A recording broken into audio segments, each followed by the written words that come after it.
Hello and welcome back to Scarlet Rage Vintage.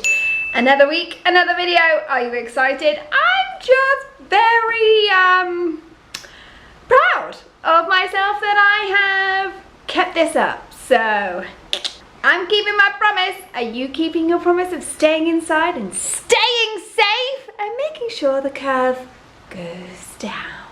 Because I would like to go out in the real world at some point in my lifetime. Welcome back to another video. If you saw the description, you know this is all about the Instagram accounts that you must follow. Also, if you hear some weird noise, that's rain.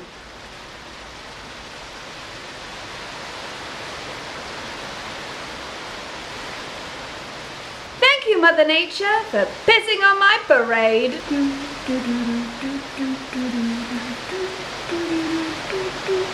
Whoa, it's really being it out there. I'm going to do this video because you know what? I can't be stopped. Or can I? Probably yes I can if the whole Victorian greenhouse, which I'm filming in today, it's my greenhouse that we are filming in, decides to just cave in.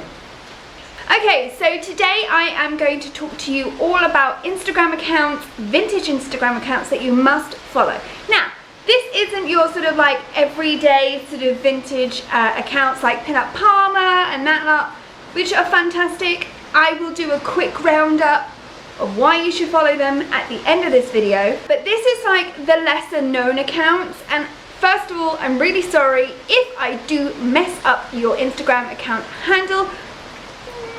Soz. First one is Dario Princiota. It's DARIO_PRINCIOTTA. Now, I'm going to give you a brief thing of what their descriptions are on Instagram. It is an Italian couturier, little dollhouse, beauty lover, 18th century nostalgic, corset maker and tight lacer. And they're based in Italy. So I saw them on, and it came up in my feed like last year when the Venice 18th century sort of like carnival festival was happening, and they came up on my feed, and I was like, who is this? I must go through and stalk everything, and I did. They're a corset maker, they tight lace, they are beautiful. The work that they produce is amazing, and you must follow them just for inspiration, especially if you're into 18th century fashion. I particularly am not, but this is like my gateway drug to 18th century fashion, and I just love the way that they present themselves on Instagram. I think it's a really interesting and creative way to showcase what they do. I'm gonna move now because there's rain here, there's rain here. See you in a second. So next account is another sort of period-esque account, and they do have a lot of followers. I only found them, I wanna say about a month ago. So if you know them, you're ahead of me. If you don't know them, come join me. It's Caroline, and it's Dressed in Time. Now, I love this account because A, she's an equestrian lover, and I also love the ponies. I do. And she actually floats between 18th, 19th century onwards to what I would say, from what I see, about 50s or 40s. And it's sort of sewing, time traveling, style, fashion, hair, everything that you could probably want from a vintage account, this account probably has. I also like her videos. She has a lot of videos on Instagram, which for me is really nice and visually appealing, so dig that. The next one is Tina Cash, which is Miss Moxie Martini, a beer brewing, whiskey sipping, cigar toking army vet who is a little bit sweet and a whole lot of spicy. Lover of vintage fashion and not vintage values. Now, I love this woman because she gives me life. Her outfits may not be like true vintage, but the way she puts these outfits together are absolutely amazing, and her curves and swerves just are to die for. I actually found her because she shot for Michelin Pit's label, Vixen, and since then I think I started following her through The Vintage Woman, and oh my goodness, like she did this Halloween costume which is like Beetlejuice-esque and with a green wig, and I am obsessed with it. It's so good. And next is Brian, who is True Majesty. Now in their bio it says mostly vintage, always queer, they and them, host of the Vintage Manila I can never say that word, M-I-L-L-E-N-N-I-A-L, Millennial, whoa, fuck, Jesus. Oh, now Brian's also a comedian, and when quarantine was not happening, they were going out and doing gigs, and oh my goodness, not only are they visually appealing in all matter of like gender fuckery, which I am so obsessed with, but they are so funny. Now if you are a film lover, Brian will give you the tea, and is so sassy, so opinionated, of course, is very body positivity, which is amazing. I could go on about Brian for ages, to be honest. I really am obsessed with them. Next is a photography duo, and they're called Pony and Brett, and they're based in New York, and the imagery that they produce is absolutely epic. If you want some real dream vintage inspired like outfits and photography, the imagery and the way that they shoot is just, they're so talented, so talented. Next up is Ashlita. Now Ashlita, she's been on my radar for years, and now she is actually involved in The Vintage Woman, which I am so happy she is, because she brings something completely different to the team, and is also a queer burlesquer, which, if you don't know by now, I'm slightly obsessed by burlesquers. This is how much I love Ashley. So I think I mentioned her in my Best Dressed of Viva Las Vegas video. If you haven't watched that, what are you doing? Go watch it. It was a good one. I did throwbacks. If you are into the Halloween aspect, she is your girl. Like, she'll show you all the deals that you can get at Halloween that are all Halloween inspired, and she does it pretty much all through the year, which I appreciate. And also in a day like days like we're having now, it's always good to look at Halloween stuff, and she's my Halloween go-to. Next is a amazing band. They're a duo. They're called Sateen Music. They're not classed, I would say, as like vintage, but they have a vintage aesthetic in some of their looks. They have a lot of their wigs made by my girl Sarah Nasia Hairstyling. They are a gay couple, and I love their sound, their music of their sound. It's really housey, it's really sort of, it takes me back to my youth of when I used to go clubbing. I don't go clubbing anymore. Because no.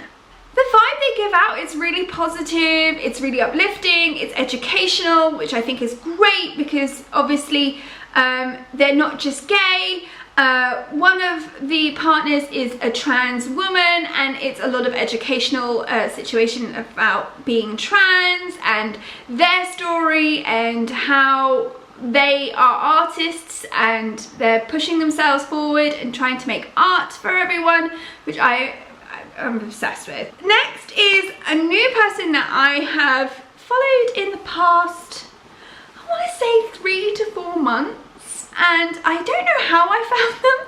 How did I find them? I think I was just having a huge stalkathon and they came up in my feed, but it's stephanaburnett, but stephanaburnett. And their bio says, enchanted by styles from decades of the past, collector, hoarder of all things vintage. 1800s to 1960s. I love the simplicity of this Instagram. She does really highly sort of edited pictures and they're pretty great. And it's just like, she also mixes a little bit of cosplay in there, which I appreciate. I may not be a cosplay lover and obsessive, but I do appreciate like the amount of work that goes into cosplay. And she did like a nymph cosplay image and mixed in some vintage, and I just thought it was amazing. So go follow her if you're also into sort of the like cosplay aspect. Next is Severely Mame. Now I have been following Severely Mame for a couple of years now. I just follow them for their vintage aesthetic, their drag, and also their sewing skills. They just did these limited edition like fetish style tie collars with a painted tie. Oh, I wish I was on that time zone because I would have snapped up that so quickly. But I love Severely Mame for if you want to look at sewing inspiration, if you're again into queerdom, or you want to educate yourself, or you know, you just like really pretty images. Yeah, and they also do YouTube videos, so you should check them out. They're really good, really good. Next is, I have actually been following this account for a very long time and they don't know I exist, but I know that they exist and that's all I need. Miss Candyman, Candice Gutman, their imagery on their Instagram gets me excited. I think they are a stylist, but the way that they curate their images on Instagram is out of this world. It's like a mixture of like color, vibrancy, glamour, ghoul, Halloween, all mixed into one, and I just I love it. And they also have blue hair and like this sort of bat point fringe, and I'm obsessed. Like, I'm really obsessed. Next is another wonderful soul. It's Halloween. First of all, she has so many animals I'm obsessed with, like dogs, cats. Oh, she rescues them. She's had the, you know, it's amazing. She also lives in like a Victorian house that she's been doing up, and it has a stained glass spider web window. Yes, I just said that. Stained glass spider web window. It's amazing. Her house is amazing. She's amazing. I love the little insights that she gives of her life. Follow Halloween again if you're into the... There's a running theme here, isn't there? I like anything ghoulish. Next is Vivi Venom. Now, I have mentioned Vivi Venom in a previous video. I think it was in the Viva Las Vegas sort of like best dressed. I mentioned her there. I am very into the spiritual aspect of life, and I love, as you can see, I'm heavily into sort of like star signs. My whole shirt, thank you Laurie, it's a birthday present from her, is all star signs. My bathroom, downstairs bathroom is all star signs. I'm heavily into that kind of stuff. I'm into tarot reading, and Vivi is that. She does her morning sort of rituals in the morning with her like crystals and getting herself centered. Yet she's beautiful, and she also showcases a very beautiful Instagram. I'm very heavily into it. So last but not least is Lydia. Gabardine and Cream. Now, I love Lydia's account. If you are into vintage fashion, this is the account for you. She goes from 1800s to I want to say 1940s, maybe sometimes 1950s. She has a penchant for sportswear, but she also does Victorian reenactment, and her account is a dream. How she puts outfits together is amazing. She's underrated compared to a lot of people on Instagram. I think she's only got 9,000 followers, or just over 9,000 followers. You really need to follow her. She also is a huge wig wearer, which gives me life. She's also got 2 dogs, totally different sizes, and they're both rescue, and she's vegan, and She's amazing. You need to go follow her if you want to draw or get inspiration on how to put outfits together. She is your girl. Now I'm going to quickly put up like people that are famous that maybe you don't know that you should follow. Greyhound Vintage, ding. Go follow her, she's amazing. Curvy, Jewish, queer, everything, fashion out the wazoo. Pinup Palmer, if you need inspiration and dark humor and good hair tutorials, she also has a YouTube video, go follow her. Carolina, she's your meme mum. Go follow her. If you don't, you already follow her. Why am I even mentioning her? I mean, everyone knows her. She's got over a bajillion followers and she's amazing. So go follow her. Also because I love her dark, dry sense of humor. It just gets me going. Def by Deco, she's also a fantastic style inspiration. Instagram, really good. She's heavily into deco, which I adore. Miss B Townsend, she's got a YouTube channel and I work a lot with her through collabing with SRV, and also we have a YouTube video out together, which is amazing, and she's also a dear friend of mine, so go give her a follow. And yeah, I think I'll leave it with that. But thank you guys for watching. Don't forget to like and subscribe. Tell me down below what else you guys would like to see video wise. Thank you for not disliking most of my videos these days. I appreciate you. Thank you. Bye.